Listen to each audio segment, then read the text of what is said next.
कि काल व्याध ग्रास त्रास नृणास है। ध्यान से सुनिएगा, ये जो संसार है, संसार के प्रत्येक एक जीव, प्रत्येक एक प्राणी काल के मुख में बैठा हुआ है। काल यानी मृत्यु के मुख में बैठा हुआ है, फिर भी उससे बचने के लिए कोई प्रयत्न नहीं कर रहा है, कोई प्रयास नहीं कर रहा है। हर व्यक्ति मर रहा है, पर सबको लगता है कि व्यक्ति एक ही दिन मरता है ना? एक दिन कोई नहीं मरता, मरता तो व्यक्ति जन्म से ही है।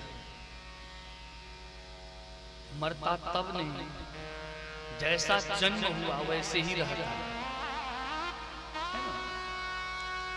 जन्म जब लिया तब कुछ और रूप होता है, बहुत शिशु लगभग बहुत छोटा रूप होता है। 6 महीना बाद, 6 मास बाद परिवर्तन हो जाता है। 6 साल बाद कुछ ज्यादा ही परिवर्तन हो जाता है, चलने लगता है वाला। और फिर 10 बरस बाद और बड़ा हो जाता है। 20-30 के बाद तो कहना ही क्या है, किशोर हो जाता है। और 40-45-50 के बाद तो फिर अब नीचे की तरफ ढलने लगता है। अर्थात हम आप लोगों को तो ये समझ में आता है कि मेरा बच्चा बढ़ रहा है, बड़ा हो रहा है। बड़ा नहीं हो रहा है, वो मृत्यु के मुख में जा रहा है। आजकल ये जन्मदिन मनाते हैं ना, डेट ऑफ बर्थ, जन्मोत्सव। पहले तो इसका कुछ और रूप था, अब कुछ और हो गया। क्या तो मेरा बेटा 10 बरस का हो गया, हंसो ही महाराज, बड़ा तो फोड़ेंगे, केक भी काट देते हैं, और नहीं तो दीप जला करके मोमबत्ती कैंडल वगैरह जलाकर मुंह से फोड़ देते हैं।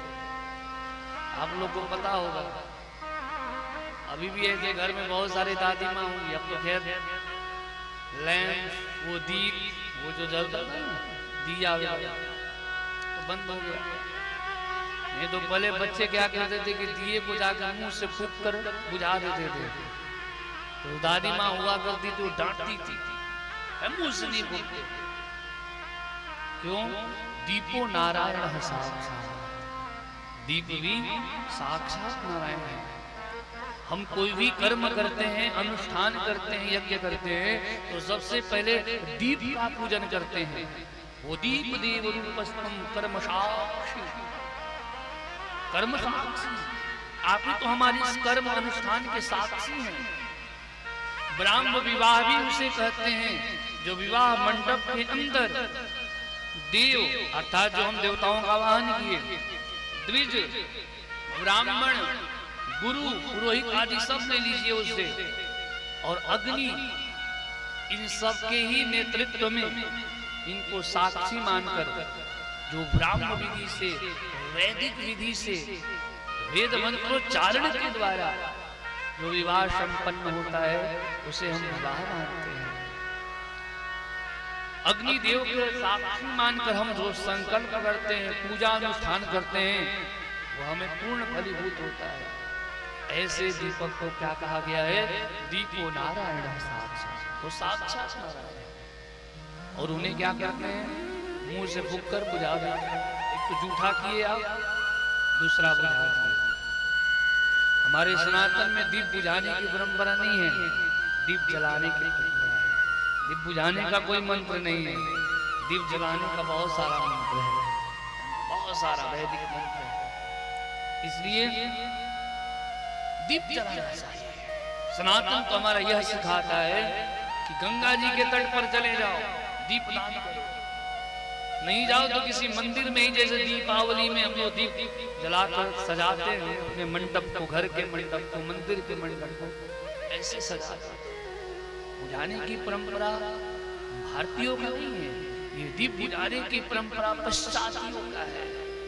पश्चिम के जो पश्चाती लोग हैं, उन्होंने अपना पूरा कचरा हम भारतीयों पर फेंक दिया है, और उसको हम अपना रहे हैं। और वो सुधर गए। हाँ, वृंदावन जाकर देखिए, सब सुधर गए। और जो विदेशियां हैं, बहनें हैं विदेश की, भारतीय पोशाक, सुंदर नवीन साड़ी धारण करके हाथ में चूड़ियां भी लगा रही है, बिंदी भी धारण कर रही हैं, मांग में सिंदूर भी लगा रही हैं, मंगलसूत्र, और नहीं तो तिलक भी लगा रही है माथे पर, और हाथ में जोली माला लेकर के हरे कृष्ण का जपस्मरण करते हुए वृंदावन भ्रंड में विचरण कर रही हैं, नंगे पैर वृंदावन की परिक्रमा कर रही हैं। जाइए वृंदावन में देखिए, वो पश्चाती भी हमारे भारतीय सभ्यता को अपना रही हैं, और हम लोग विदेशी बन रहे हैं।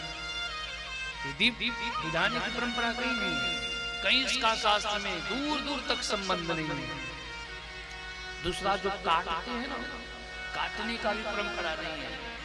हमारा सनातन किसी को काटना नहीं, हमारा सनातन धर्म किसी को जोड़ना सिखाता है, न कि काटना, न कि तोड़ना, सबको जोड़ना सिखाता है। सनातन एक ही धर्म है, सनातन श्रेष्ठ है। क्यों? क्योंकि इसका एक ही मोष्ठ सूत्र है, वसुधैव कुटुंबकम, सबको अपना कुटुंब परिवार मानता है। और सनातन का मोष्ठ सूत्र है सहना भवतु सहनो भुनक्तु सह वीर्यं करवावहै तेजस्विनामस्तु मा विद्विषावहै। ये सब सनातन का सूत्र है, ऐसा कहीं नहीं।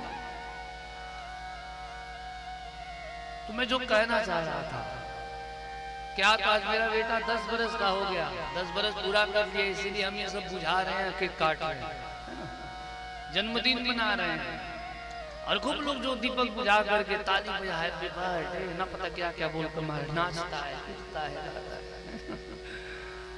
खूब खुश होता है। पुत्र 10 बरस का हो गया। हमारे दृष्टि से उस दिन खुश नहीं, उस दिन रोना चाहिए। क्यों रोना चाहिए? अरे मानो विधाता ने, ब्रह्मा जी ने आपके बच्चों का उम्र 100 बरस का दिया, 100 बरस का आयु दिया, और आज 10 बरस पूरा कर दिया, तो 100 में 10 प्लस हुआ कि माइनस हुआ? माइनस हो गया ना। अब तो 90 बरस ही नहीं जिएगा। फिर उस दिन भी इस बात का खुशी, हाँ खुश हो।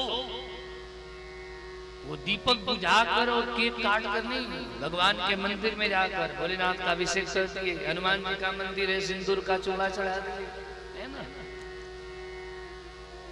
भगवान नारायण का मंदिर है, सत्यनारायण व्रत कथा सुन ली, विद्वानों को, ब्राह्मणों को, जरूरतमंदों को जाकर के खिलाए पिलाए महाराज, और भगवान को आभार प्रकट किए, प्रभु आपने मेरे जीवन का 10 बरस खूब सुखपूर्वक व्यतीत किया, इसके लिए आपका बहुत बहुत आभार। भगवान को उस दिन आभार प्रकट करना चाहिए।